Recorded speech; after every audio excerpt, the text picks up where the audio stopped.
चलिए बेटा करें अब स्टार्ट। चलिए अब ये बताइए बेटा, लास्ट टाइम सबको न्यूमेरिकल्स क्लियर हुए थे और Faraday's first law and second law? हाँ जी, कोई डाउट तो नहीं आया बेटा न्यूमेरिकल्स में? हाँ जी बता दो, yes sir, no sir? No sir. Clear थे? क्लियर थे? तो चलो बेटा आज उसी के थोड़े से और टिपिकल न्यूमेरिकल्स आ जाएंगे। एक लिखो नेक्स्ट न्यूमेरिकल, उसी में लिखो बेटा एक नेक्स्ट न्यूमेरिकल। सर 2 मिनट बस। हाँ कोई बात नहीं, आराम से आराम से।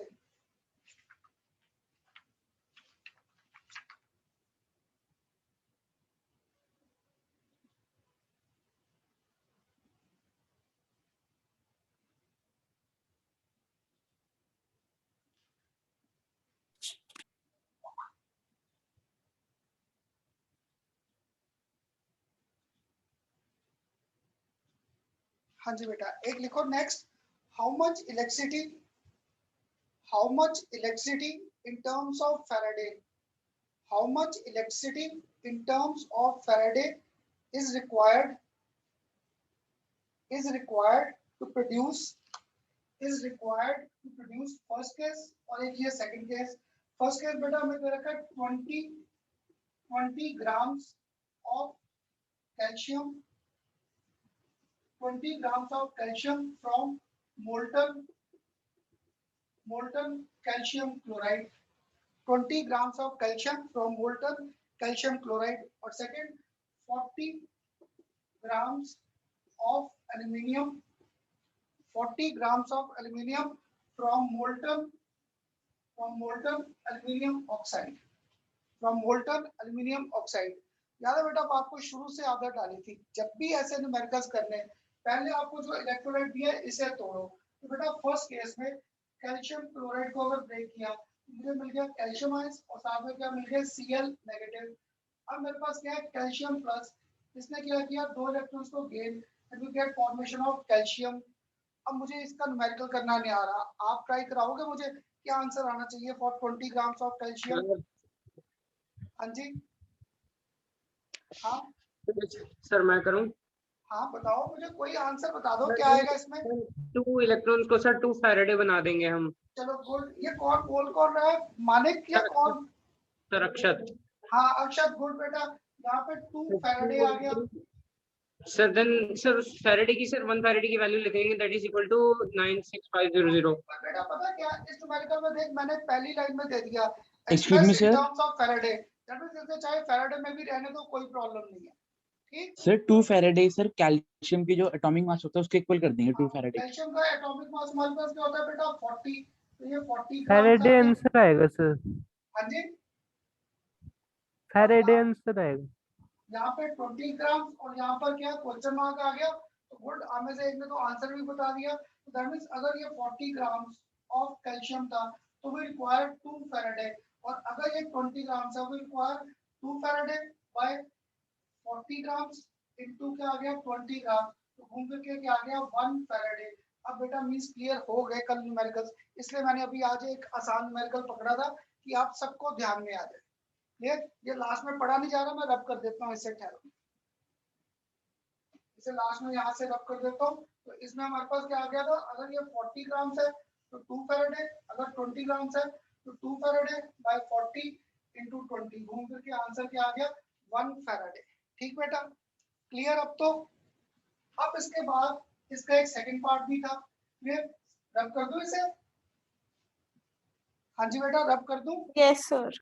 चलो अब इसके बाद एक और कर रखा है 40 grams of calcium, 40 grams of aluminium from aluminium oxide,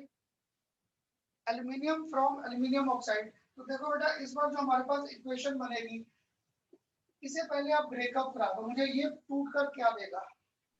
से sir Al3 good, Al3 minus या प्लस?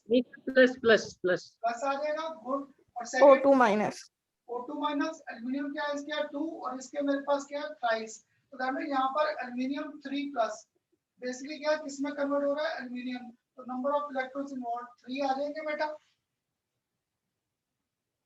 हाँ जी बेटा आ जाएगी ये इक्वेशन जनरल?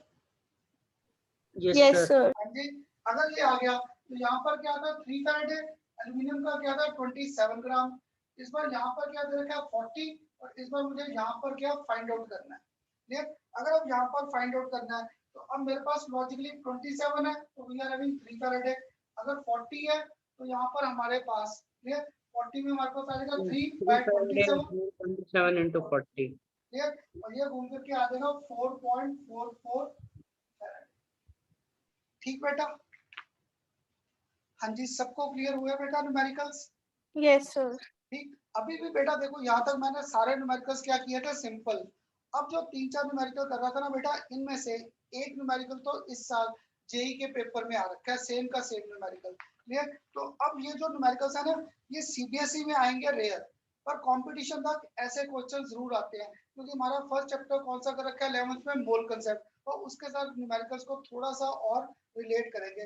लिखो एक next numerical. In the electrolysis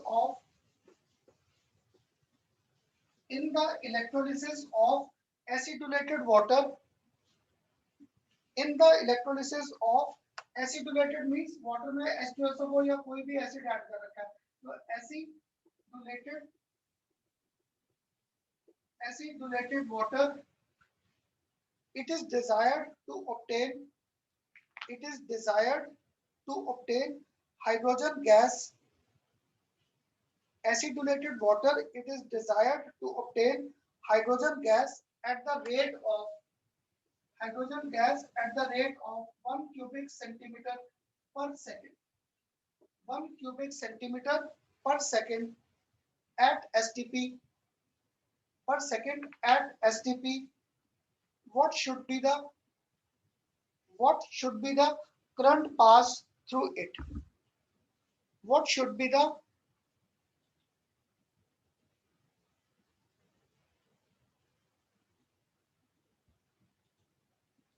हाँ जी, what should be the current passed through it?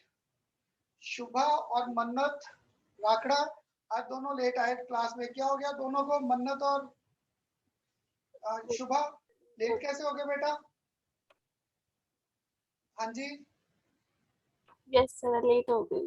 Late मत हुआ करो टाइम पर, क्योंकि फिर मैं सबकी वेट करता रहता हूँ, ठीक है? नहीं तो सबको होगा खन्ना से 5-7 मिनट लेट स्टार्ट करते हैं क्लास, तो बेटा टाइम पर सभी, ठीक है? तो देखो बेटा इस क्वेश्चन को फिर रीड कर देता हूँ। During the electrolysis of acidulated water, it is desired to obtain hydrogen gas at the rate of 1 cubic centimeter per second. What should be the current pass through it? अब देखो बेटा ये थोड़ा सा न्यूमेरिकल टिपिकल आ गया। एसिडुलेटेड water है, याद है इसमें मेरे पास H+ होगा, H+ ने क्या किया, 2 इलेक्ट्रॉन्स को gain and we get evolution of hydrogen gas. ये रिएक्शन तो बेटा क्लियर सबको? हाँ जी बता दो, ये रिएक्शन तो क्लियर? Yes sir. अगर ये रिएक्शन क्लियर है, अब इसमें 2 इलेक्ट्रॉन स्टैंड फॉर 2 फैराडे, ये 96,500 कूलम। अब हाइड्रोजन का 1 मोल, आप बताओ बेटा मैं यहाँ पर 2 ग्राम लिखूं? इस बार मैंने हाइड्रोजन का आपको मास नहीं पूछा, मैंने इस बार हाइड्रोजन का क्या पूछा है, वॉल्यूम। तो अगर वॉल्यूम पूछा है तो तुम में से किसी को अगर ध्यान में, मैं यहाँ पर लिखता था 1 मोल, 1 2 3 और 4, यहाँ पर लिखता था GAMM, यहाँ पर GMM, यहाँ पर एवोगैड्रो नंबर, और यहाँ पर लिखता था 22.4 लीटर और 400 क्यूबिक सेंटीमीटर, या फिर क्या था मिलीलीटर। तो बेटा अभी तक मैंने जितने न्यूमेरिकल्स किए मोल के, अगर आप ध्यान से पीछे पढ़ोगे तो मैं हर बार मास में घूम रहा था, और ये पहला न्यूमेरिकल दिया जिसमें मुझे मास नहीं, मुझे हाइड्रोजन का क्या चाहिए, वॉल्यूम। अगर हाइड्रोजन का वॉल्यूम चाहिए तो that means we have to express this mole of hydrogen in terms of volume. अगर वॉल्यूम में करना है तो ये क्या है 22,400 क्यूबिक सेंटीमीटर। क्लियर? अब बताओ बेटा सबको ये कांसेप्ट क्लियर या शुड आई रिपीट? हाँ जी क्लियर है सर। गुड, अगर यहाँ तक ये पार्ट क्लियर है तो अब बेटा आगे न्यूमेरिकल हमारा बिल्कुल सिंपल रह गया। अब मैंने आपको शुरू से आदत क्या डाली है, टेबल कंप्लीट। मुझे इसमें 1 क्यूबिक सेंटीमीटर चाहिए, तो 1 क्यूबिक सेंटीमीटर, यहाँ पर मेरे पास क्या आ गया, क्वेश्चन मार्क। तो that means 22,400 cubic centimeter of this gas requires कितना, 2 into 96,500 coulombs. So 1 cubic centimeter will require 2 into 96,500 coulombs by 22,400 cubic centimeter into 1 cubic centimeter, ये किया तो ये आंसर घूम फिर के हमारे पास आ गया 8.616 कूलम्स। आप बताओ बेटा, अब मैंने पूछा क्या आपसे, मैंने अभी कूलम्स तो फाइंड कर दिए, मैंने पूछा क्या क्वेश्चन में? हाँ जी बेटा, मैंने करंट। सर आपने करंट पूछा है तो सर हाँ जी, Q is equals to IT कर देंगे, टाइम 1 सेकंड गिवन। गुड बेटा, good good. Q is equal to I into क्या T। तो यहाँ पर मैंने आपसे पूछा what should be the current, तो I इज इक्वल टू क्या आ गया Q बाय T। तो I इज इक्वल टू आ गया Q बाय T। Q की वैल्यू क्या है 8.616। अगर मैं कूलम को ब्रेकअप कर दूं तो ये क्या था एम्पियर सेकंड। और मैंने आपको टाइम इस बार कितना दे रखा है, एक मिनट कहता सर टाइम नहीं दिया, थोड़ा स्टार्टिंग में दिया था 1 क्यूबिक सेंटीमीटर पर सेकंड। तो टाइम यहाँ पर हमें क्या दिया ना 1 सेकंड, सेकंड के साथ सेकंड किया तो this answer comes out to be 8.616 amperes. Clear बेटा, इस टाइप के न्यूमेरिकल्स हमारे पेपर्स में आते हैं कंपटीशन में। तो कुछ नहीं था, बस मोल को मैंने यहाँ पे एक्सप्रेस कर दिया इन टर्म्स ऑफ वॉल्यूम। अब बताओ सबको क्लियर हुआ बेटा? हाँ जी, सबको क्लियर? हाँ जी क्लियर, बता दो। यस सर क्लियर है। क्लियर, तो बेटा ऐसा करो, अगर लिख लिया सबने जो न्यूमेरिकल नोट डाउन कर लिया? हाँ जी बेटा, नोट डाउन कर लिया सबने? Yes, sir. चलो अगर नोट डाउन कर लिया बेटा, सपोज इसी न्यूमेरिकल में अगर मैं आपको ये ना देता, यहाँ पर इसका कंसेप्ट मैं आपको यहाँ पर दे देता, clear, how many molecules of hydrogen gas are, या यहाँ पे अगर मैं अब आपको दे देता calculate the number of 3.011 into 10⁻23 molecules of hydrogen. अगर मैं यहाँ पे मॉलिक्यूल्स कर देता हूँ हाइड्रोजन के तो दैट मींस पक्का है, फिर मुझे यहाँ पर ये मोल नहीं चाहिए, मुझे यहाँ पे मोल वॉल्यूम में नहीं चाहिए, वॉल्यूम में ही मुझे किस में चाहिए, in terms of our number of molecules. तो दैट मींस तब यहाँ पर हाइड्रोजन के मॉलिक्यूल्स आ जाते हैं एवोगैड्रोस नंबर। ये पेपर में बेटा ध्यान रखना, कंपटीशन में बड़ी बात हम लोग कभी वॉल्यूम और कभी दे देंगे predict molecules of our hydrogen atom, hydrogen gas, ऐसे करके इनके न्यूमेरिकल्स आते हैं। अब बताइए सबको ये न्यूमेरिकल क्लियर बेटा? कर दूं रब? Yes sir. रब कर दूं? हाँ जी रब कर दें? Yes sir. चलो, अगर गुड बेटा जल्दी समझ आ रहे।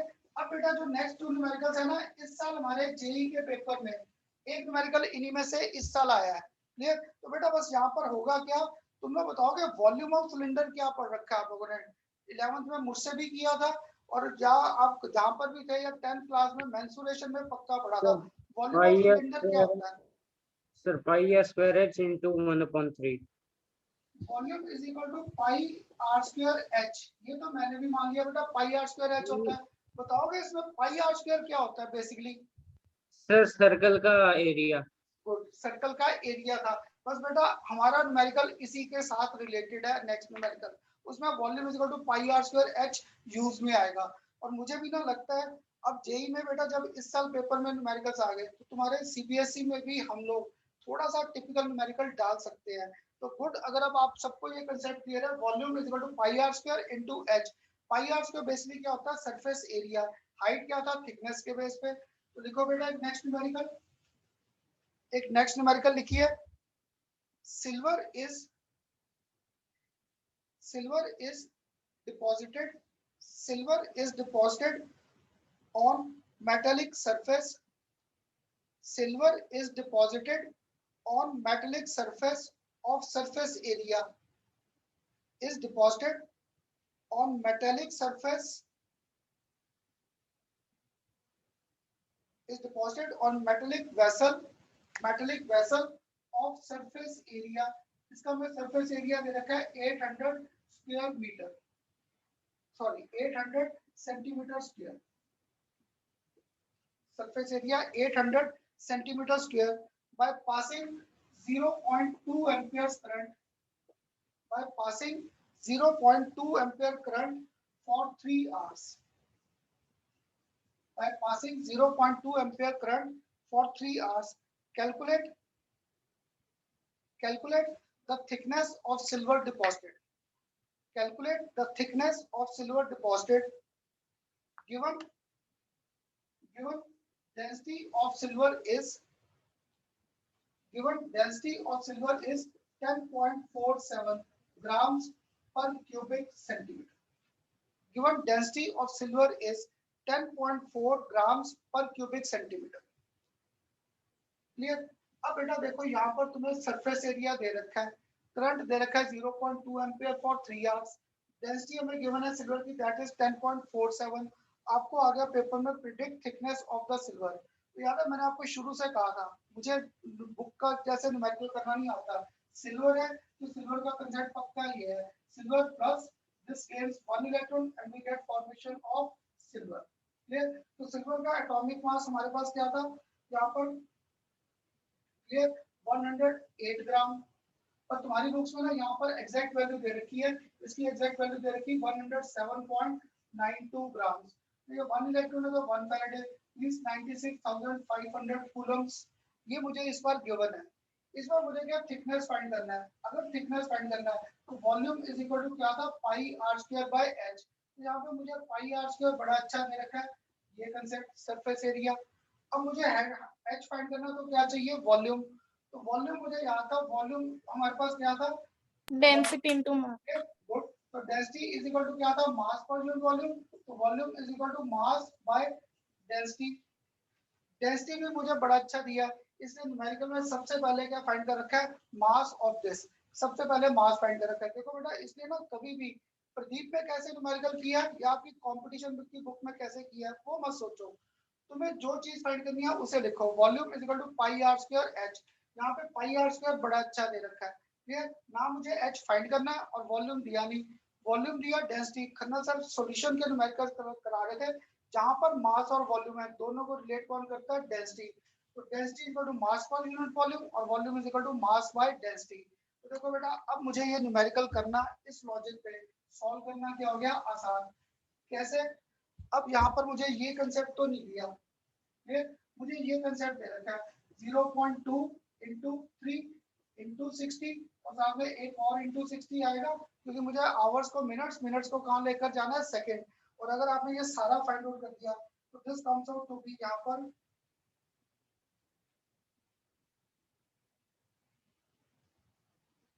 अगर बेटा ये सारा कर दोगे तो this comes out to be 2160 coulombs. तो मेरे पास क्या आ जाएगा 96,500 coulomb deposits 107.92 grams. So 2160 coulombs will deposit 107.92 96,500 coulombs into 2160 coulomb. Coulomb के साथ कूलम किया तो ये आंसर घूम करके हमारे पास आ गया 2.4156 grams. क्लियर? बेटा यहाँ तक तो आ गया मास. अगर अब यहाँ तक मेरे पास आ गया मास तो अब मेरे पास कंसेप्ट क्या था, साथ में क्या फाइंड करना है वॉल्यूम. तो वॉल्यूम इज इक्वल टू क्या था हमारे पास mass by density. Mass by density. तो मास हमारे पास क्या है 2.4156 ग्राम्स और डेंसिटी हमारे पास क्या है 10.47 ग्राम्स पर क्यूबिक सेंटीमीटर. यहाँ पर वॉल्यूम इज इक्वल टू अगर आपने फाइंड आउट किया this comes out to be 0.2307 cubic centimetre. Clear? अब बताओ बेटा पहले यहाँ तक सबको क्लियर, किसी को कोई डाउट? हाँ जी बेटा. No sir, no doubt. Clear यहाँ तक सबको? अगर यहाँ तक क्लियर है अब आगे बस क्या फाइंड करना था थिकनेस. Thickness deposited. तो थिकनेस डिपॉजिटेड बेसिकली मेरे पास क्या आता है एच. तो एच की वैल्यू मेरे पास क्या आ जाएगा वॉल्यूम बाय सरफेस एरिया. तो वॉल्यूम हमारे पास क्या है 0.2307 क्यूबिक सेंटीमीटर. और सरफेस एरिया हमारे पास कितना दे रखा है 800 सेंटीमीटर स्क्वायर. देखो सेंटीमीटर स्क्वायर इसमें सिर्फ सेंटीमीटर रह गया. तो अगर आपने इसे सॉल्व किया this answer comes out to be 2.88 into 10 raised to the power -4 centimetre. 2.88 into 10 raised to the power -4 centimetre. अब बताओ बेटा ये एक न्यूमेरिकल थोड़ा सा टिपिकल था. सबको क्लियर या शुड आई रिपीट? हाँ जी बेटा पढ़ दो या शुड आई रिपीट? क्लियर है सर. सबको सारे बता दो एक बार, इकट्ठे बोला करो बेटा मेरे साथ. सबको क्लियर, किसी को कोई डाउट? यस सर, पक्का? एक बार यस रिपीट सर, कर दो। रिपीट कर दूं? Yes sir. ये देख बेटा, यहाँ पर मेरे पास Ag+1 इलेक्ट्रॉन, यहाँ पे क्या आ गया, सिल्वर। तो 96,500 कूलम्स के लिए क्या था, 107.92 ग्राम्स। ये मुझे यहाँ पे मास नहीं दिया, और मुझे यहाँ पे कंसेप्ट दिया था 0.2 एम्पियर करंट फॉर 3 आवर्स। तो 3 आवर्स को मैंने कन्वर्ट किसमें कर दिया, सेकंड्स में। 60 × 60 तो 2160 कूलम्स। इससे मेरे पास मास आ गया of our silver to be deposited. अगर मास आ गया तो मुझे याद था density is equal to mass per unit volume. तो volume is equal to mass by density. मुझे मास भी दिया और डेंसिटी भी दिया, यहाँ से वॉल्यूम आ गया। अगर वॉल्यूम आ गया तो मुझे सिलेंडर का वॉल्यूम याद था। Volume is given by pi R square into क्या था, H. Pi R square surface area था और हाइट क्या था, थिकनेस के बेस पे। तो पाई आर स्क्वायर आपको मैंने 800 दे रखा है, और वॉल्यूम हम लोगों ने यहाँ पे फाइंड आउट कर दिया। तो थिकनेस आ गई हमारे पास इस आंसर में। तो बेटा कई बार पेपर में थिकनेस या इसकी क्या कॉस्ट आ जाती है। तो कॉस्ट के लिए मैं आपको सिल्वर का रेट दे दूंगा, उसका what was the rate of our silver. तो जो ये है, अगर कॉस्ट आती तो इसकी कॉस्ट भी फाइंड कर सकते थे। अब क्लियर हुआ बेटा सबको? हाँ जी। Yes sir, yes sir. अब बेटा जो लास्ट Yes, sir. न्यूमेरिकल है ना, इस कंसेप्ट का लास्ट न्यूमेरिकल, उसमें एक कंसेप्ट हमारा और इन्वॉल्व है। कर दूं इसे रब? हाँ जी बेटा, रब कर दूं? Yes, sir. कर दिया यस तुमने? सर,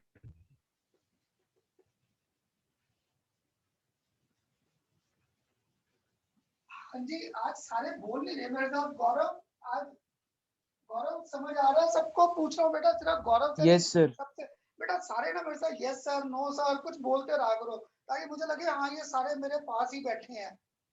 हाँ जी, नहीं तो ऐसे लगता है बड़ी दूर दूर हो सारे मुझसे। तो बस थोड़ा बोला करो मेरे साथ, yes sir, no sir, repeat कर दो, चाहे दोबारा रिपीट करा दो, इसी बहाने बोलोगे तो सही मेरे साथ।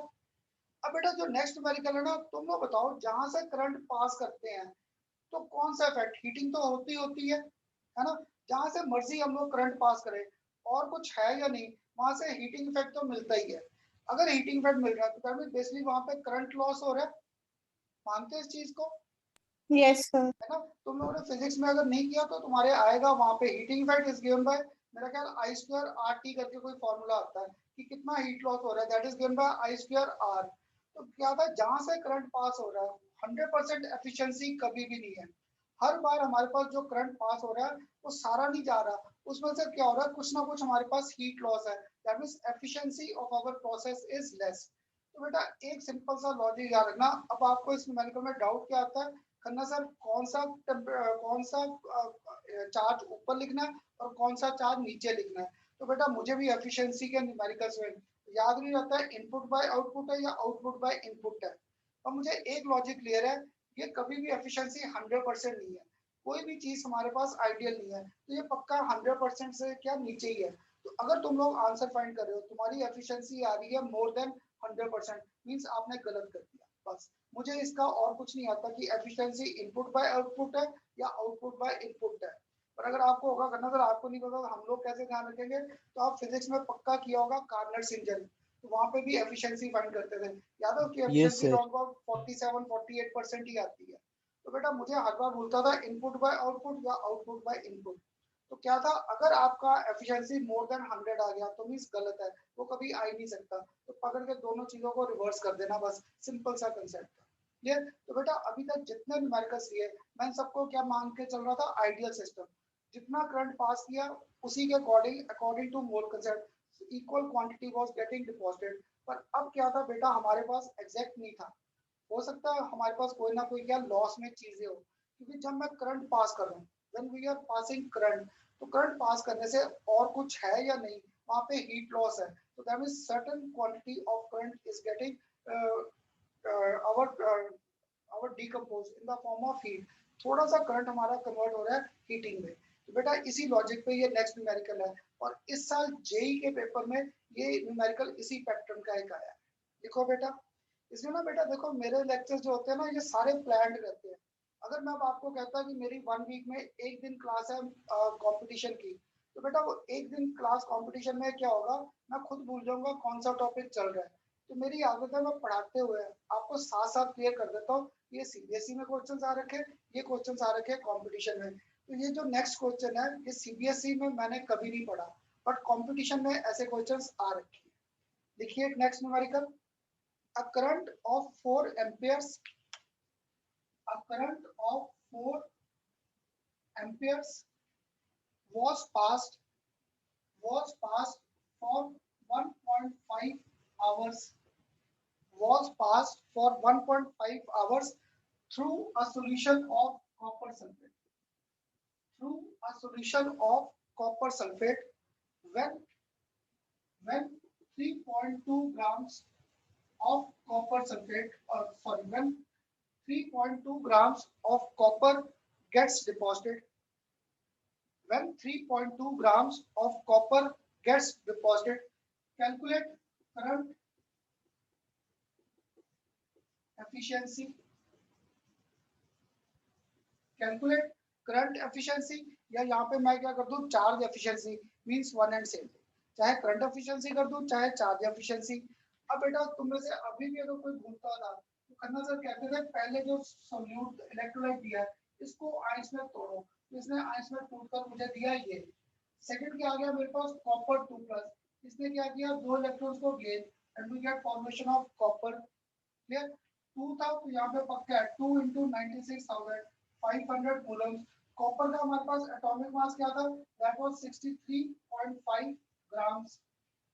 अब बेटा देखो यहाँ पर लॉजिकली, अब मैं जब भी ये न्यूमेरिकल करता था आप बच्चों के डाउट आते थे, मैंने कितना अमाउंट दिया 3.2 ग्राम्स ऑफ कॉपर, करंट कितना पास किया 4 एम्पियर और 1.5 आवर्स फॉर 1.5 आवर, मास कितना डिपॉजिट हुआ 3.2। तो बेटा यहाँ पर मेरे पास ये पक्का है, ये मास तो पक्का 3.2 ग्राम्स है। इसमें क्योंकि ये मेरे पास वेटेड अमाउंट था, पर ये जो मैं करंट पास कर रहा था पता नहीं था 3.2 ग्राम करने के लिए मुझे इतना ही करंट चाहिए या इससे ज्यादा चाहिए या इससे कम चाहिए, क्योंकि मैंने आपसे क्या पूछा, फाइंड करंट एफिशिएंसी। मैंने आपसे क्या पूछा, फाइंड करंट एफिशिएंसी। तो अगर मैंने करंट एफिशिएंसी पूछा तो मुझे यहाँ पे लॉजिक ट्राई कर रहा है कि अमाउंट तो इतना डिपॉजिट हो गया, पर इसके लिए मुझे रिक्वायर्ड करंट यही है, इससे ज्यादा तो, इससे कम तो देखो बेटा होगा नहीं, या तो इससे ज्यादा होगा। क्लियर, तो यहाँ पे क्या था मेरे पास गिवन नहीं है कि क्वांटिटी क्या है, तो मैंने यहाँ पर क्या लगा दिया, क्वेश्चन मार्क, क्योंकि यहाँ पर मुझे नहीं पता for 3.2 gram this was the exact amount of charge required या लेस या मोर, मुझे नहीं पता, तो मैंने यहाँ पर क्वेश्चन मार्क लगा दिया। अब आप बताओगे बेटा इस चार्ज को मैंने कैलकुलेट करना है, क्या लिखे स्टेटमेंट, हाँ जी बेटा स्टेटमेंट क्या लिखे हैं, 63.5 grams requires 2 × 9600. बेटा 63.5 grams of copper requires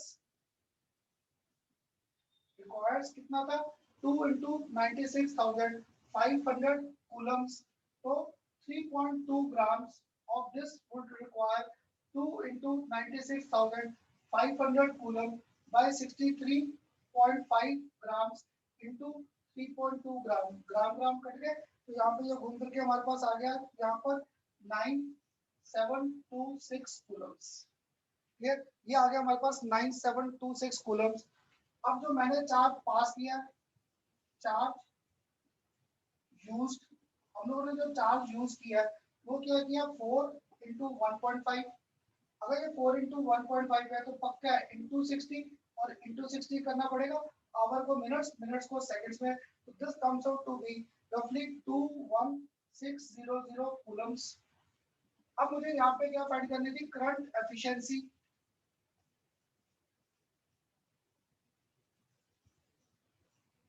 अब मुझे यहाँ पे क्या फाइंड करनी थी, current efficiency.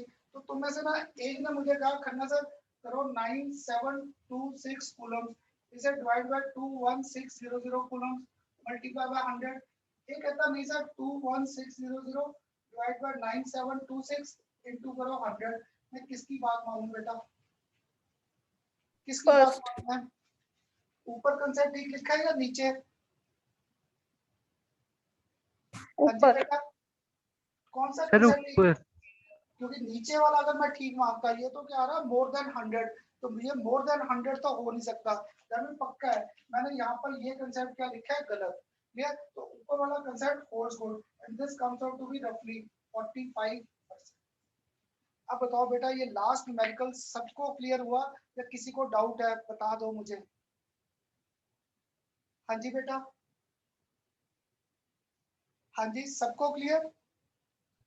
Yes sir, no Yes, sir? Yes, sir. हाँ सारे बोलो, अब जितने बैठे हो सभी बोलो yes sir, yes sir, yes sir. Yes, sir. हाँ जी Yes, सबको sir. क्लियर बेटा? किसी को डाउट नहीं? या है तो बता दो बेटा, एक को भी डाउट है तो फिर मुझे आगे बढ़ने का कोई फायदा नहीं है। किसी को अगर 1% भी डाउट है बता दो बेटा। शुड आई रिपीट या क्लियर? हाँ जी बेटा, Sir, clear है। चलो Clear है good है। sir.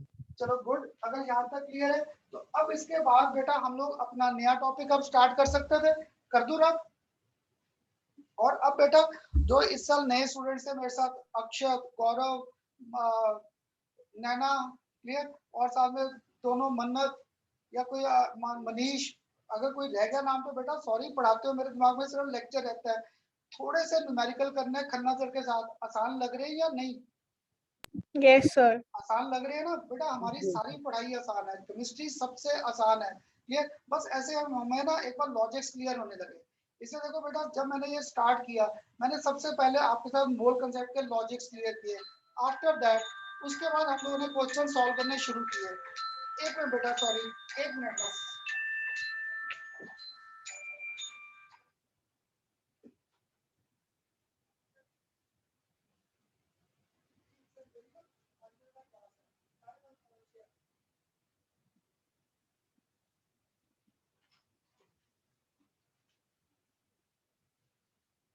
सॉरी बेटा, मेरी ना गाड़ी का 3-4 दिन पहले ना मैं 11th की क्लास स्टार्ट करने लगा था, तो वाइफ गाड़ी चला रहे थे, तो जैसे वो गाड़ी सोसाइटी के अंदर एंटर कर रहे थे, पीछे से किसी ने ना स्कूटर पे था कोई स्टूडेंट, आपकी एज ग्रुप का था, 18-19 ईयर्स 17 का। तो उसने क्या किया, ब्रेक लगाने के प्लेस पे रेस दे दी और पूरी गाड़ी का काम कर गया पीछे से। अभी उन्हीं का ही फोन था कि गाड़ी ठीक हो गई है, ले जाना। तो मैंने उनसे कहा भी था क्लास में फोन मत करना, सॉरी वो बीच में फोन आ गया और जरूरी था इसलिए बस सुना। तो तुम बच्चे भी ना बाइक स्कूटर गाड़ी आराम से चलाया करो। अभी तुम में से कईयों के पास तो लाइसेंस भी नहीं होगा, और उसके पापा खुद इलेक्ट्रिसिटी बोर्ड में थे, वो आकर सॉरी फील करके गए, कहते सॉरी सर बेटे ने, तो कहते पैसे ले लो जो गाड़ी का हुआ। मैं कहा नहीं मुझे पैसे नहीं चाहिए, शुक्र है आपके बेटे के चोट नहीं लगी। उसका ना नया स्कूटर था, स्कूटर भी तोड़ दिया और हमारी गाड़ी का भी काम कर दिया, पर खुद बच गया। शुक्र है उसने हेलमेट डाली हुई थी, तो हेलमेट के कारण उसका फेस वगैरह बच गया। तो बेटा आप सारे बच्चे भी आराम से गाड़ी चलाया करो, चाहे बाइक चला रहे हो, चाहे स्कूटर, चाहे गाड़ी चलाते हो, स्लो स्पीड रखा करो। तुम्हारी एज पे स्लो तो मुझसे भी नहीं रहा जाता था, पर कोशिश करो कि स्पीड कम रखो, ठीक है? चलो, हाँ मानिक तुझे तो एक दो बार मैंने ही देखा है, मानिक तुझे तो एक दो बार मैंने ही देखा है, स्कूटर ऐसे ऐसे भगाता है इधर उधर। हाँ जी हाँ सर। हाँ जी सर, तो आराम से चलाया कर। नहीं चलाता सर ये आराम से, ये नहीं मैं भी चलाया, कहता हूँ मानता नहीं। और तू खुद सर मैं तो बहुत आराम से चलाता हूँ, मैं तो उल्टा हेलमेट भी लेके आता हूँ। ये तो कहता है हाँ। हेलमेट क्यों लेके जा रहा है। सर सिर्फ 80 की स्पीड में चलाता हूँ, 60 से जाता ही नहीं। बेटा तुम बच्चे जब मेरे साथ ज्वाइन करते हो ना 11th-12th में, पक्का है तुम में से कोई ना कोई स्टूडेंट सब नई नई स्कूटर या बाइक लेते हो ना कोचिंग आने के लिए, तो एक आध स्टूडेंट हर बार काम करता है। और जिससे पूछो ना कोई एक्सीडेंट हो जाए ना, सर मेरी गलती नहीं थी, वो सामने वाले की गलती थी, वो अंकल गलत था, वो आंटी गलत थी, वो गलत चला रहे थे, हम नहीं गलत चलाते। तो आराम से चलाया करो। चलो बीच में मैंने भी बातें इसलिए कर ली कि चलो थोड़ा सा नॉर्मल हो जाए।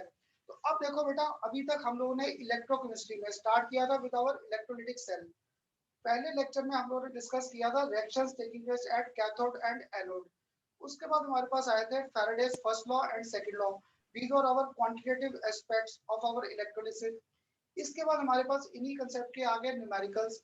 अब बेटा न्यूमेरिकल्स के बाद अगर तुम्हें याद हो सॉल्यूशंस में, we studied the factors on which solubility of solid in liquid and gases in liquid depends। तब बेटा मैंने आपसे कहा भी था आगे सरफेस केमिस्ट्री के चैप्टर्स तक, इस चैप्टर में कौन सा इलेक्ट्रोकेमिस्ट्री, इसके बाद आएगा काइनेटिक्स, फिर आएगा हमारे पास सरफेस केमिस्ट्री। इन पांचों चैप्टर्स में we make use of our Leach Atkins principle. तो बेटा आज हमारा नेक्स्ट टॉपिक था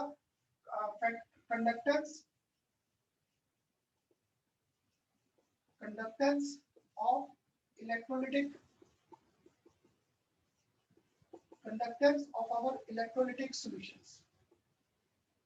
Conductance of our electrolytic solutions, और इसी में हेडिंग आ जाएगा factors on which conductance of electrolytic solution depends. Factors on which conductance of our electrolytic solution depends.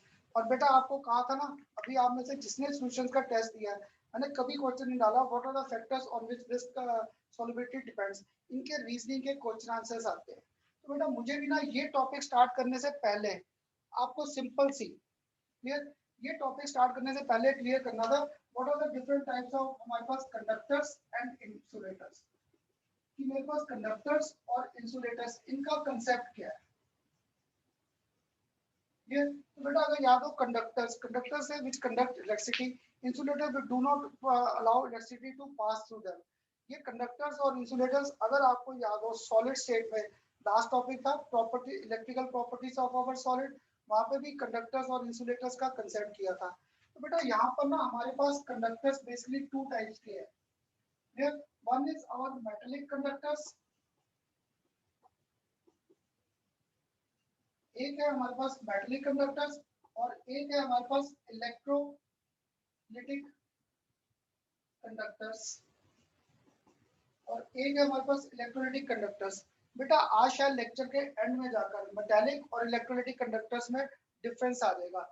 Just अभी टॉपिक स्टार्ट करना था, तो टॉपिक स्टार्ट में एक तरफ मेटालिक लिखा है, एक तरफ मैंने क्या लिखा है इलेक्ट्रोलिटिक. मेटालिक से थोड़ा सा दिमाग में सही करें, मेटल में मींस यहाँ पे मेटल्स है. मेटल का सबसे कॉमन एग्जांपल मेरे पास कौन सा आ गया, आयरन कॉपर. ये आयरन कॉपर ये दोनों मेटल्स में आ गए क्योंकि इन दोनों के पास क्या था, these are having free electrons. तो जब मैं इलेक्ट्रिसिटी पास करूंगा तो these will start conducting electricity. तो बेटा तुम लोग बताओ, ये मेरे पास रॉड थी आयरन की, इधर मैंने इसको एक इलेक्ट्रिक एंड पे यहाँ पे वायर अटैच कर दी, लाइव वायर. तो तुम लोग बताओ वो करंट इस साइड तक आ जाएगा, up to this end yes sir, Yes, metallic sir. आ जाएगा ना. मेरे पास ये रॉड थी, रॉड में मैंने क्या किया, एक एंड यहाँ पे वायर को अटैच कर दिया, लाइव वायर को. अगर लाइव वायर को अटैच किया तो आयरन में क्या थे, हमारे पास अनपेड इलेक्ट्रॉन्स है. तो these electrons will start moving in one direction, तो दिस बिकम्स कंडक्टिव. तो यहाँ पे कंडक्टर आ गया. और जो मेरी आयरन रॉड थी उसने अपनी आइडेंटिटी क्या रखी, रिटेन. उसने अपनी आइडेंटिटी क्या रखी, रिटेन. इलेक्ट्रोलिटिक कुछ नाम से क्लियर हो रहा है, electrolytic that means NaCl solution. अब याद है जब मैंने NaCl सॉल्यूशन से इलेक्ट्रिसिटी पास की तो मेरे पास एक एंड पे क्या डिपॉजिट हुआ था, सोडियम. एक एंड पे क्या डिपॉजिट हुआ था, क्लोरीन. अब मुझे एक बार रिवाइज कराओगे, during electrolysis of this conductance of this sodium deposit हुआ और एक जगह क्लोरीन गैस. सोडियम कहाँ पे डिपॉजिट होता था, कैथोड पर या एनोड पर, कैथोड पर. कैथोड पे सर. गुड बेटा, मींस मेरा पढ़ाया क्लियर था क्योंकि मैंने आपको स्टार्टिंग में टिप दिया था cations to cathode and anions to anode. तो ये डिपॉजिट हुआ. तो देखो बेटा इसने भी इलेक्ट्रिसिटी कंडक्ट की, पर इसमें आयरन रॉड ने अपनी आइडेंटिटी क्या रखी, रिटेन. तुम लोग बताओ यहाँ पे जब मैंने NaCl सॉल्यूशन से पास किया करंट तो सोडियम और क्लोरीन मिला, NaCl रहा रिटेन या गेट्स डिकम्पोज्ड, Decompose. है ना. ये डिफरेंस था मेटालिक और इलेक्ट्रोलिटिक कंडक्टर्स में. इलेक्ट्रोलिटिक कंडक्टर्स में क्या होता है, these conduct electricity and undergo decomposition during the process of electrolysis. इन्होंने क्या किया, जो इलेक्ट्रोलाइट था ये डीकम्पोज कर गया, इट लूजेस इट्स आइडेंटिटी. और जो मेटालिक कंडक्टर्स था these do not lose their identity, ये अपनी आइडेंटिटी को लूज नहीं करते बट कंडक्ट इलेक्ट्रिसिटी. इलेक्ट्रिसिटी दोनों ने कंडक्ट की, पर इसमें मेटल ने अपनी आइडेंटिटी को क्या रखा, रिटेन. और जो इलेक्ट्रोलिटिक था इसने अपनी आइडेंटिटी को रिटेन नहीं रखा, it loses its identity, it gets decomposed during the process. ये बेसिक डिफरेंस है दोनों में, मेटालिक में और इलेक्ट्रोलिटिक कंडक्टर्स. बताओ बेटा दोनों में बेसिक डिफरेंस क्लियर कि नहीं. हाँ जी बेटा, सबको दोनों में basic difference clear, yes sir. बता दो. तो आगे बढ़ने से पहले इन दोनों की डेफिनेशन लिखवा दूं, what do you mean by metallic conductors and what do you mean by electrolytic conductors. Yes, sir. Metallic conductors को ना एक और नाम दे रखा है, these are also known as our electronic, मैं ये नाम बाद में इसलिए लिखता हूँ क्योंकि तुम्हें मेटल से ना समझना आसान लगता है, नहीं तो मेटलिक कंडक्टर्स कहते हैं इनको या electronic conductors, means one and same thing. तो बेटा दोनों की डेफिनेशन लिख लो। फर्स्ट इसकी लिखवा रहा था इलेक्ट्रॉनिक और metallic conductors. Electronic conductors are those which conduct electricity. Electronic conductors are those which conduct electricity without undergoing any decomposition. Without undergoing any decomposition. For example, common क्या आ गया? आयरन, कॉपर, निकल, जो आपके दिमाग में आ जाए डी ब्लॉक के एलिमेंट सारे के सारे कंडक्ट करते थे इलेक्ट्रिसिटी। तो आयरन, कॉपर, निकल, क्लियर? कोई लिख दो मैंगनीज, क्लियर? अब तुम बताओ बेटा इलेक्ट्रोलिटिक कंडक्टर्स की मुझे डेफिनेशन नहीं लिखनी आ रही, आप थोड़ा सा बताओगे हिंट कि ये सब लिखवा दो electrolytic conductors. Electrolytic conductors are those which get dissociated into ions when electrolyzed. When due to flow of current. Good बेटा, ठीक था, लिख लो। तो electrolytic conductors are those which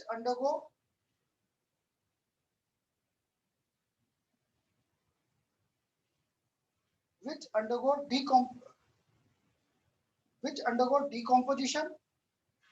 Electrolytic conductors are those which undergo decomposition when current is passed through them. Which undergo decomposition when current is passed through them.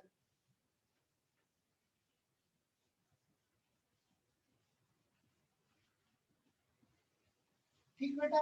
अब इसके बाद ना आगे बढ़ने से पहले बेटा बस मुझे एक टर्म और क्लियर करनी थी। मैंने आपको दिया HCl, मैंने आपको दिया H2SO4, मैंने आपको दिया NaOH, मैंने आपको दिया Ca3COOH, मैंने आपको दिया NH4OH। क्लियर बेटा? पहले तो एक चीज मैं बता देता हूँ आपको, ये सारे के सारे हमारे पास क्या थे? इलेक्ट्रोलाइट्स है। अभी जैसे ही पानी में डालूंगा these will dissociate into ions, या आयंस में टूटेंगे। ये सारे इलेक्ट्रोलिटिक कंडक्टर्स है। पर तुम लोग बताओगे जब मैंने ये एग्जांपल लिखे HCl, H2SO4, NaOH, acetic acid और NH4OH, इनमें कुछ स्ट्रॉन्ग इलेक्ट्रोलाइट थे, कुछ क्या थे? Weak. Strong which dissociate completely और weak which dissociate only to small extent. तो बताओगे इनमें से कौन से स्ट्रॉन्ग इलेक्ट्रोलाइट है और कौन से वीक? ऊपर वाले स्ट्रॉन्ग है ना बेटा, क्योंकि HCl, H2SO4 और NaOH अगर 11th क्लास का चैप्टर ध्यान में है, इक्विलिब्रियम पार्ट 1 और पार्ट 2 में हमारे पास स्टडी थी ऑफ आवर वीक इलेक्ट्रोलाइट्स। और वीक इलेक्ट्रोलाइट्स में बेटा हम लोग ये दोनों कॉमन एग्जांपल सबसे ज्यादा लेते थे, एसिटिक एसिड और दूसरा कौन सा था हमारे पास? Ammonium hydroxide. इन दोनों को सबसे ज्यादा पकड़कर इनके रीजनिंग के क्वेश्चन आंसर करते थे। तो बेटा स्ट्रॉन्ग और वीक इलेक्ट्रोलाइट्स तो क्लियर था। क्लियर? अब अगर यहाँ तक क्लियर था तो अब मैं यहाँ पर फैक्टर्स को आइडेंटिफाई कर सकता था on which conductance of our electrolytic solution depends. तो बेटा ये स्टार्टिंग में जो मैंने क्लियर किया मेटलिक और इलेक्ट्रोलिटिक कंडक्टर्स और एक स्ट्रॉन्ग इलेक्ट्रोलाइट और वीक इलेक्ट्रोलाइट, क्योंकि मुझे यहाँ पर ये सारी टर्म्स चाहिए थी। क्लियर? अब बेटा अगर आप में से किसी को याद हो factors on which solubility of solid in liquid या गैस इन लिक्विड डिपेंड्स, पहला फैक्टर हम लोगों ने पकड़ा था nature of solute and solvent. वहां पे हम लोगों ने पकड़ा था nature of solute and solvent. तो देखो बेटा लॉजिकली यहाँ पर अब आप बताना, अगर मैं इलेक्ट्रोलिटिक सॉल्यूशन बोल रहा था तो NaCl मेरे पास क्या सॉल्यूट होगा या सॉल्वेंट? हाँ जी बेटा, HCl हमारे पास क्या कम सॉल्यूट। गुड बेटा, सॉल्यूट का रोल था। तो सॉल्यूट को हम लोगों ने यहाँ पे प्रॉपर नाम क्या दे दिया? Nature of electrolyte. Nature of electrolyte. और बेटा एक कंडक्टर्स में ना सिंपल सा कंसेप्ट था, तुम लोग बताओ NaCl इलेक्ट्रिसिटी कंडक्ट करता है? हाँ जी बेटा, NaCl इलेक्ट्रिसिटी कंडक्ट करता है? Yes sir, molten or aqueous state. Aqueous में ना। तो अब बेटा मैं यहाँ पे सॉल्यूशन की बात कर रहा हूँ, इसलिए मैं मोल्टन तो नहीं दूंगा, उसे सॉल्यूशन में लेंगे।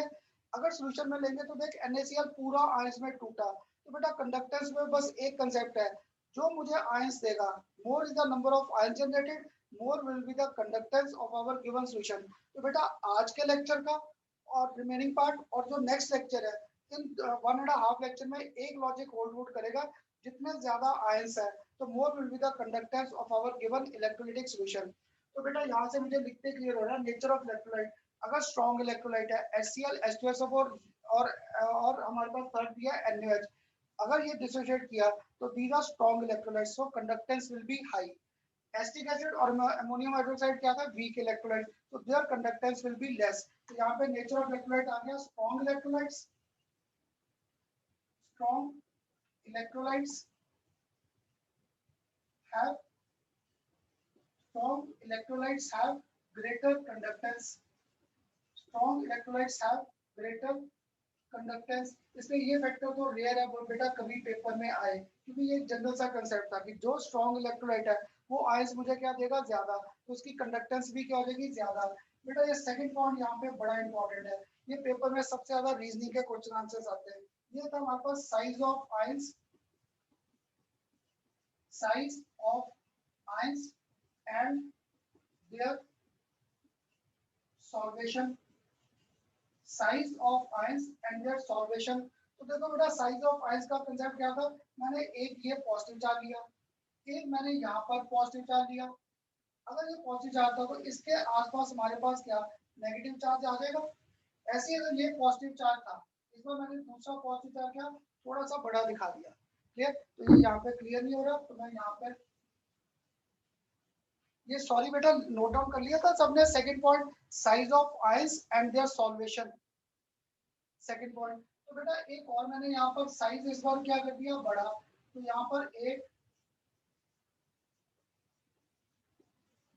अब बेटा सोच कर आंसर देना, इस पॉजिटिव चार्ज की मोबिलिटी ज्यादा होगी या इस पॉजिटिव चार्ज की मोबिलिटी ज्यादा होगी, फर्स्ट की ज्यादा होगी मोबिलिटी या सेकंड, First. है ना। क्योंकि फर्स्ट को देखो जब आगे जा रहा है उसे पीछे नेगेटिव कितना होल्ड कर रहे हैं, 1 2 3 4, पर अगर ये पॉजिटिव आगे जा रहा है तो इसे पीछे नेगेटिव कितना होल्ड कर रहे हैं, 1 2 3 4 5 6 7, क्योंकि इस बार साइज क्या था, बड़ा। तो यहाँ पर पॉजिटिव चार्ज का साइज क्या था, स्मॉल, लाइटर होने के कारण इसकी आयंस की मोबिलिटी क्या होगी, ज्यादा, तो इसकी सॉल्वेशन क्या थी, कम। पर अगर साइज बड़ा था तो इसके क्या हो गया, number of ions surrounded by it are more, so mobility of this will be less। तो बेटा देखो मुझे यहाँ से बेसिकली मिल रहा, smaller is the size of ion, smaller is the size of ion, lesser is its solvation and more is the conductance of our given electrolytic solution। ये बेटा CBSE में कमेंट करना आता है, तो जब ये कमेंट करना आ गया बस ये फिगर ड्रॉ कर दो, फिगर ड्रॉ करते ही क्लियर हो जाता है। smaller is the size of ion, lesser is its solvation। Solvation basically क्या होता है, ऑपोजिटली चार्ज आयन से कितना वो सराउंडेड है। तो अगर साइज स्मॉल था इसको नेगेटिव चार्ज कम ने सराउंड किया, अगर ये पॉजिटिव चार्ज बड़ा था तो इसको नेगेटिव चार्ज ज्यादा ने क्या कर रखा है, surround.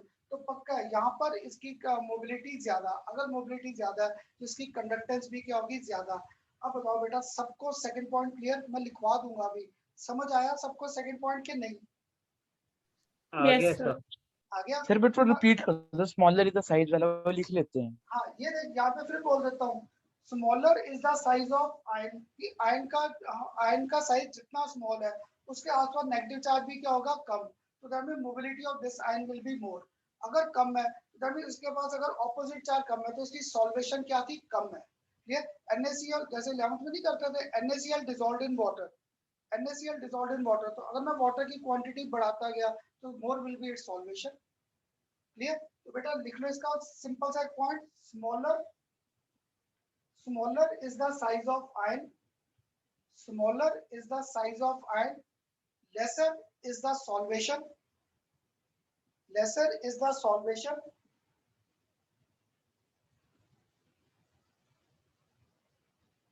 lesser is the solvation and thus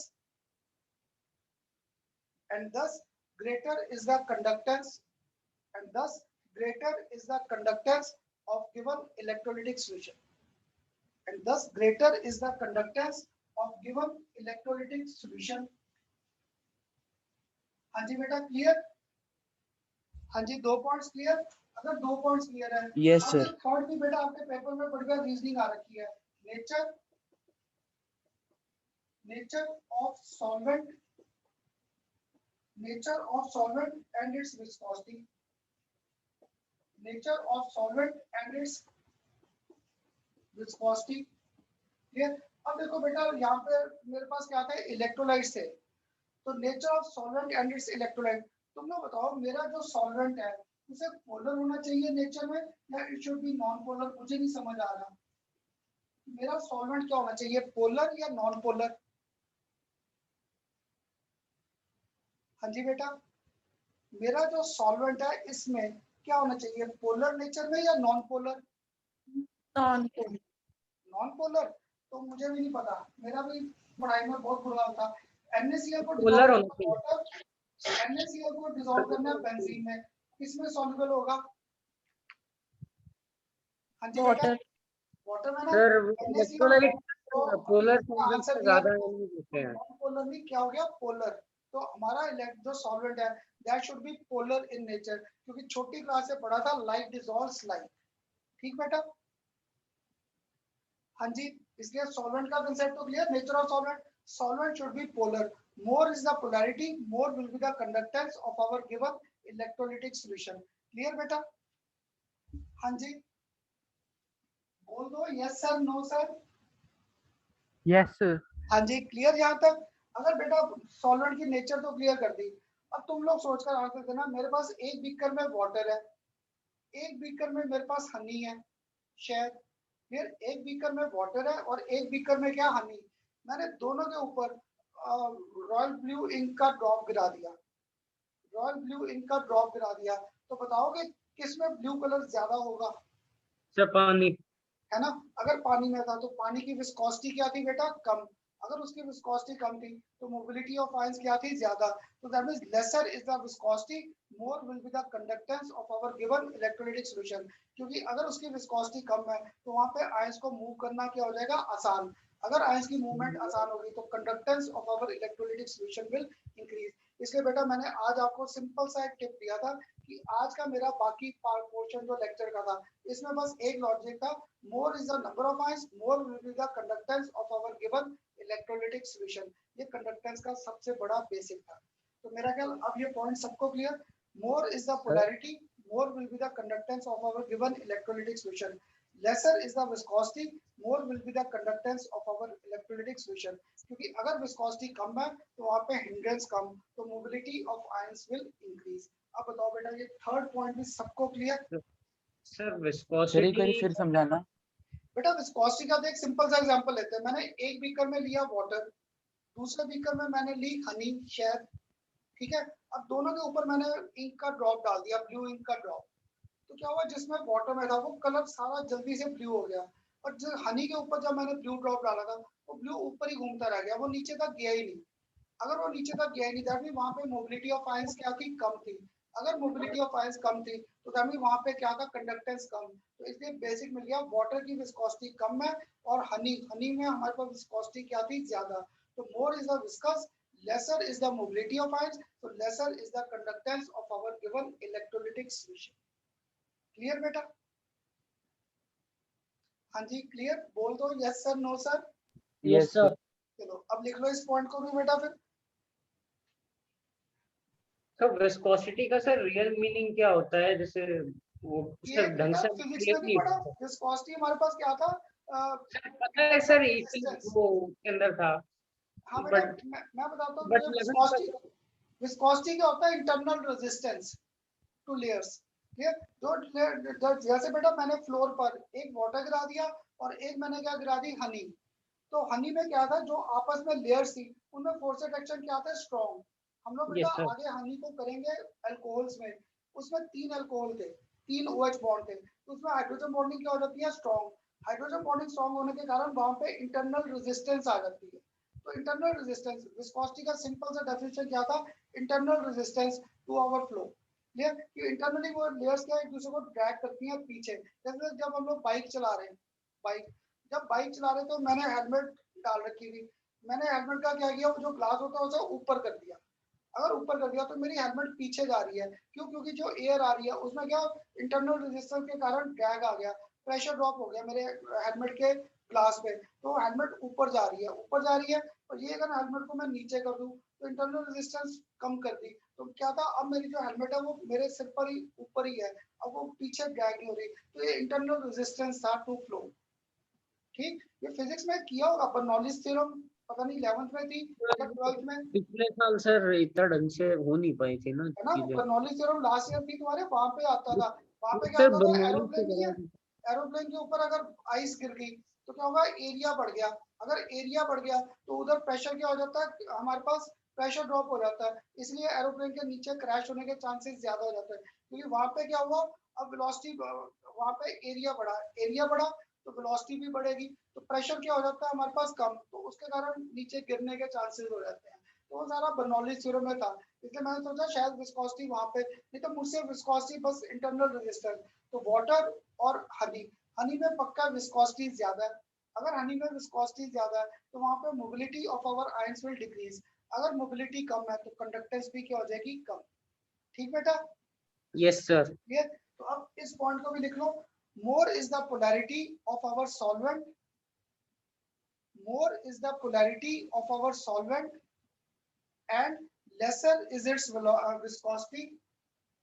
More is the polarity of our solvent and lesser is its viscosity, and lesser is its viscosity, more will be the conductance of given electrolytic solution. More will be the conductance of our given electrolytic solution. Clear हुआ बेटा? हाँ जी, clear? Yes sir. Clear बेटा? अगर ये clear है third point, अब इसके बाद बेटा फोर्थ फिर हमारा इंपॉर्टेंट पॉइंट है। क्लियर, इस पे भी रीजनिंग के कुछ आंसर्स आ रखे हैं। ये था हमारे पास concentration of given solution, concentration of our given solution. Clear, अब बेटा इस पॉइंट को ना मुझे नया नया समझाना बड़ा मुश्किल लगता था, कंसंट्रेशन ऑफ सॉल्यूशन को। क्लियर, अब तुम लोग थोड़ा सा सोचकर आंसर देना। कंसंट्रेशन ऑफ सॉल्यूशन था NaCl, इलेक्ट्रिसिटी कंडक्ट कर रहा है? हाँ जी बेटा, NaCl इलेक्ट्रिसिटी कंडक्ट करता है? Molten और aqueous state. अब मोल्टन से बस मैं बाहर आ गया क्योंकि मैं सॉल्यूशन ले रहा था, तो NaCl कंडक्ट करता था इलेक्ट्रिसिटी जब उसमें वाटर ऐड किया। तो देखो बेटा पहले NaCl है, अगर अब मैंने उसमें वाटर ऐड कर दिया, दैट मींस डाइल्यूट कर दिया। हाँ जी बेटा, मानते हो इस चीज को कि पहले NaCl इलेक्ट्रिसिटी कंडक्ट नहीं कर रहा था, और जैसे ही मैंने उसमें वाटर ऐड किया तो मैंने NaCl को क्या कर दिया, डाइल्यूट, तो मुझे जनरल सी लाइन नहीं मिल गई। More is the dilution of our electrolytic solution, more will be its conductance. हाँ जी बेटा, मानते हो इस पॉइंट को कि नहीं? Yes, sir. क्योंकि बेटा ये आपके कंपटीशन में ना स्टेटमेंट्स आ रखी हैं ऑल ट्रू ऑल फॉल्स ऐसे, और सीबीएसई में कमेंट करना आता है, तो मुझे ये पॉइंट बड़ा मुश्किल लगता था। तो देखो NaCl में जैसे ही मैंने वाटर डाला, Na और प्लस Cl नेगेटिव, वो आयंस टूट गए, टूट के वो क्या हुए, अलग। अगर वो अलग हुए तो तुम सबके साथ मैंने ये रिलेशन बड़ी बार की है, Q1 Q2 divide by R²। अगर इनमें डिस्टेंस बढ़ा तो इनमें फोर्स रिडक्शन क्या हो गए, कम।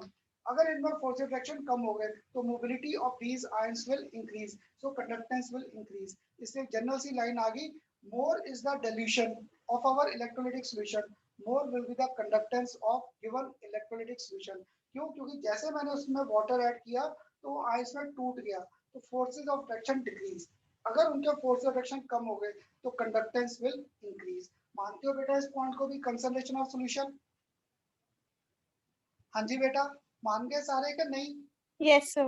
मान गए? Yes, sir. इसका जनरल सी लाइन लिखवा दूं, मोर is the dilution, more is the dilution of given electrolytic solution, more is the dilution of given electrolytic solution, more is the conductance of given electrolytic solution, more is the conductance of given electrolytic solution. हाँ जी बेटा, यहाँ तक points clear? हाँ जी, Yes, sir. इसलिए बेटा आपको sir तो फिर इसमें कंसंट्रेशन का रोल किधर है? हाँ जी बेटा, कंडक्टेंस आगे से कंसंट्रेशन, हाँ तो जैसे इसके अंदर हमने लिखा है मोर is the conductance of the electrolytic solution, हाँ जी तो इसमें कंसंट्रेशन किधर आई फिर? बेटा, कंसंट्रेशन ऐसा है कि तो फिर उसको टॉप मैंने डाइल्यूट कर दिया। NaCl था, NaCl इलेक्ट्रिसिटी कंडक्ट नहीं कर रहा, अगर मैंने उसमें वाटर ऐड कर दिया तो क्या हुआ, वो आयंस में टूटना शुरू हो गया। जैसे ही वो आयंस में डिसोशिएट किया, वो एक दूसरे से दूर हो गए, तो mobility of ion comes into picture. ठीक, और जितना मैं पानी एक्स्ट्रा ऐड करता जाऊंगा क्या होगा, उतने ज्यादा आयंस जनरेट होंगे, और जितने ज्यादा आयंस जनरेट हुए more will be the conductance of our given electrolytic solution. जब मैं मेरे पास सपोज 1 मोल था, उसमें मैं वाटर ऐड करता गया, जैसे जैसे उसमें मैं वाटर ऐड करता गया तो पक्का उसकी कंडक्टेंस जो है that will go on increasing. ठीक,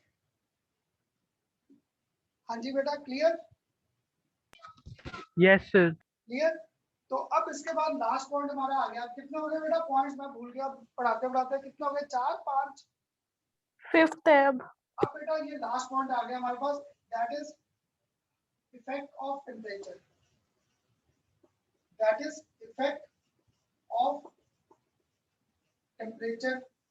फिर बेटा ये हमारे पास ना क्या था, जितने मैंने 4 पॉइंट्स लिखे मेटेलिक के लिए और इलेक्ट्रोलाइटिक कंडक्टर्स के लिए सारे होल्ड गुड करते थे। आपको सीबीएसई में क्वेश्चन आ रखा है, differentiate between metallic and electrolytic conductors on the basis of temperature. तो बेटा तुम लोग बताओ पहले मुझे इलेक्ट्रोलाइटिक कंडक्टर्स का या इसी का इलेक्ट्रोलाइटिक कंडक्टेंस, इलेक्ट्रोलाइटिक कंडक्टेंस, इसे मैं डायरेक्टली प्रोपोर्शनल टू टेम्परेचर लिखूं या inversely proportional to temperature? Electrolytic conductance of solution को मैं डायरेक्टली प्रोपोर्शनल टू टेम्परेचर सोचूं या inversely proportional to temperature? Directly. है ना, क्योंकि डायरेक्टली क्यों कहा बेटा आपने, अगर टेम्परेचर बढ़ता है तो क्या होगा, आयंस विल गेन एनर्जी, अगर वो एनर्जी गेन करेंगे, काइनेटिक एनर्जी क्या थी, half MV square, their velocity will increase, mobility of ions will increase, so conductance will increase. So that means higher is the temperature, more will be the conductance of our given electrolytic solution. अब बेटा Khanna sir के साथ थोड़ा सा clear हुआ, मैंने किसी point को क्राइम नहीं किया, बस दिमाग में एक लॉजिक रखा था, more is the number of ions, more will be the conductance of our given electrolytic solution, उतनी ज्यादा क्या होगी कंडक्टेंस। उसी के बेस पे मैंने आज सारा बाकी का लेक्चर घुमा रखा है। अब बेटा सबको क्लियर हुआ ये टेम्परेचर, या शुड आई रिपीट? क्लियर है सर। क्लियर, तो यहाँ पर लिख लो, as temperature increases, as temperature increases, mobility of, as temperature increases, mobility of ion increases, mobility of ion increases, and thus conductance of electrolytic solution, and thus conductance of electrolytic solution also increases, and thus conductance of electrolytic solution also increases. Clear बेटा? हाँ जी clear? Yes sir. इसके बाद बेटा अब क्या था, मैंने यहाँ पे एक्सप्लेन करना था ऑफ आवर मेटालिक कंडक्टर्स। तो बेटा मेटालिक कंडक्टर्स अगर तुम्हें से किसी को याद हो, मैंने ये मेटालिक सॉलिड्स डिस्कस किए थे। मेटालिक सॉलिड्स में हमारे पास क्या था, ये पॉजिटिवली चार्ज कर्नल है, इसके पास क्या था, मोबाइल इलेक्ट्रॉन, ऐसे यहाँ पर भी क्या था, positively charge kernel, and here we are having mobile electrons, इन सब के साथ में क्या थे हमारे पास, मोबाइल इलेक्ट्रॉन्स। बेटा ये पॉइंट ध्यान से समझ लेना, ये पेपर में आपको आ रखा है, differentiate between metallic and electronic conductor and electrolytic conductors on the basis of temperature. तो बेटा जब मैंने टेम्परेचर बढ़ाया, टेम्परेचर बढ़ाते ही क्या हुआ, these electrons gain energy। तो सिर्फ इलेक्ट्रॉन्स गेन एनर्जी नहीं करते, even these kernel also gain energy, और ये एनर्जी गेन करके क्या करते हैं, start oscillating at their main position। Clear, ये जो कर्नल्स है, these also gain energy and start oscillating at their main position। अब देखो ये जो कर्नल था, ये ऊपर भी जा सकता है और नीचे भी जा सकता है, that means it will hinder the movement of our electron। मेरे इलेक्ट्रॉन बड़े अच्छे ऐसे जा रहे थे, पर अब due to oscillation of these kernels, these electrons will follow zigzag path। अगर ये इलेक्ट्रॉन ने zigzag path फॉलो किया तो that means mobility of these electrons gets hindered, therefore conductance also decreases। इसलिए बेटा अगर मेटालिक कंडक्टर को मैंने कूल कर दिया तो उसकी कंडक्टेंस क्या हो जाती है, कम, बिकॉज उसकी कंडक्टेंस क्या हो जाएगी फिर ज्यादा, क्योंकि अगर मैंने हीट किया, हीट करके उसकी कंडक्टेंस क्या हो जाएगी, कम, because not only these mobile electron but kernels also gain energy and start oscillating at their mean position. अगर ये ऑसिलेट करेंगे तो this will hinder in the movement of our electrons, mobility of electrons gets disturb. Clear, that's why conductance decreases as temperature increases. ये अभी बेटा लिखवा दूंगा point, अगर आप कहते हो लिखवा दूं या क्लियर है? क्लियर है सर। क्लियर? बना सकते हो खुद वर्डिंग, कोई मुश्किल तो नहीं है वर्डिंग बनानी? हाँ जी बेटा, क्लियर? तो अब बताओ बेटा, आज का ये भी टॉपिक क्लियर हुआ कि नहीं? हाँ जी बेटा, सबको क्लियर? Yes, sir. सबको Yes, sir. कोई डाउट? क्लियर? हाँ जी, कर दो रब। क्लियर है सबको, कोई डाउट तो नहीं है?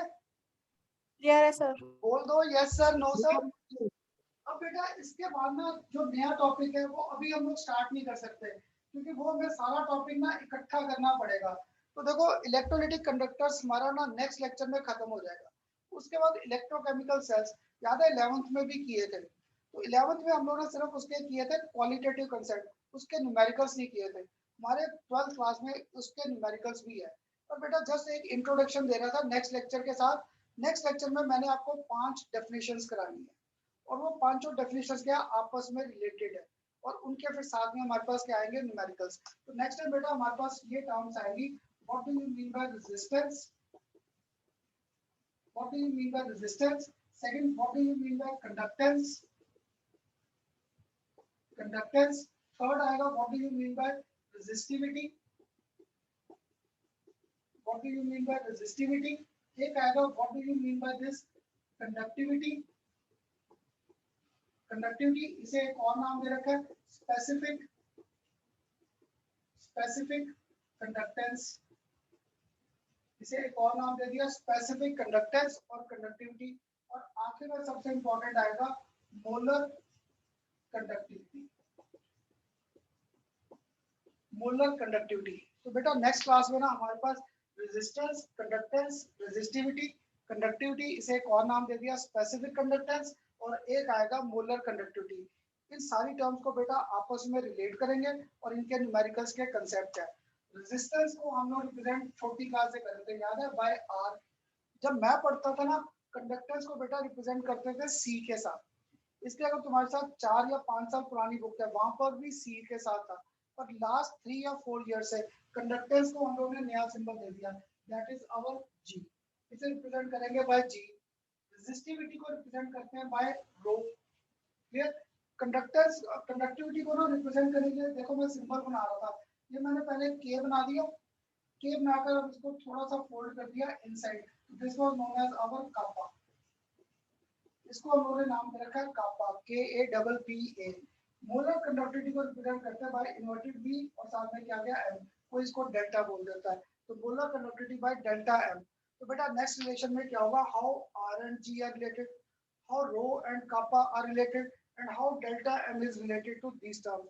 इसे ना अगर मैंने 2 टर्म आज शुरू कर दी, बाकी 3 आएंगी नेक्स्ट में, तो वो फायदा नहीं है, क्योंकि इन चारों का आपस में रिलेशन है। और एक बार तुम्हें ये कंसेप्ट क्लियर हो गए, यहाँ से फिर ग्राफ के भी क्वेश्चन स्टार्ट हो जाएंगे। याद है सॉल्यूशंस में ग्राफ किए थे, ऐसे ही बेटा इलेक्ट्रोलिसिस में भी, इलेक्ट्रोकेमिस्ट्री में भी नेक्स्ट लेक्चर में हमारे पास इनके ग्राफ के कंसेप्ट्स आ जाएंगे। क्लियर? ये नेक्स्ट क्लास स्टार्ट करेंगे, क्योंकि ये सारे एक ही लेक्चर में करना है। और तुम लोग नोट डाउन कर लो, रेजिस्टेंस को आर, कंडक्टेंस को जी, रेजिस्टिविटी को रो के साथ, कंडक्टिविटी को बाय कापा। कापा फिर ड्रॉ कर देता हूँ, कैसे किया था, पहले बना दिया के बनाकर, फिर इसको थोड़ा सा इनसाइड फोल्ड कर दिया, दिस वाज आवर कापा। और एक लास्ट में आ गया molar conductivity of our given electrolytic solution. बस इनका रिलेशंस और इनकी वेरिएशंस के कंसेप्ट आ जाएंगे। क्लियर? करें क्लोज आज का लेक्चर? क्लियर? कोई डाउट तो नहीं है बेटा किसी? Yes sir. Clear, sir. बेटा पता क्या, तुम्हें अगर लगता है खन्ना 5-7 मिनट पहले क्यों छोड़ देते हमें, क्योंकि मैं ना खुद पढ़ा रहा हूँ, तो मुझे लास्ट ईयर पता है मेरा लेक्चर कहाँ पे एंड होता है, तो मुझे सिलेबस ना भगाना नहीं है। मैंने एक बार थोड़ी सी स्पीड बीच में पकड़ी थी, तो आपके 3-4 बच्चों के मैसेज आ गए थे, खन्ना सर आज आखिर में हेक्टिक हो गया पढ़ा। तो बेटा मुझे हेक्टिक नहीं करना, हम लोग आराम से करेंगे, हमारा सिलेबस आराम से खत्म भी होता है और रिवीजन का भी टाइम मिलेगा। तो अब क्लियर, किसी को कोई डाउट तो नहीं है आज के लेक्चर की? क्लियर है sir. Thank you, sir. Bye, okay sir. बेटा, ओके जी, ओके बेटा।